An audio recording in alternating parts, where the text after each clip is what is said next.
পৈতৃক সম্পত্তি বা ওয়ারিশান সম্পত্তি আপনি বাটোয়ারা দলিল ছাড়াই কিন্তু আপনি বিক্রয় করতে পারবেন, দলিল করতে পারবেন।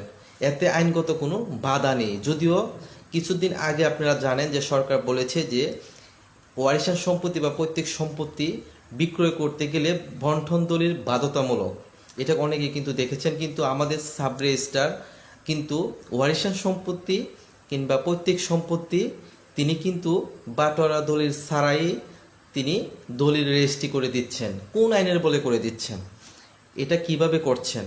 এটা কিন্তু রেজিস্ট্রেশন আইনের 52 ক ধারায় কিন্তু বলা আছে, অর্থাৎ আমাদের যে রেজিস্ট্রেশন অ্যাক্ট আছে এর 52 ক ধারায় বলা আছে যে আপনি ওয়ারিশান সম্পত্তি, অর্থাৎ আপনি ওয়ারিশ সূত্রে যে সম্পত্তি পেয়েছেন এই সম্পত্তি আপনি বিক্রয় করতে পারবেন। বন্টননামার দলিল ছাড়াই কিন্তু আপনি আপনার অংশ বিক্রয় করতে পারবেন।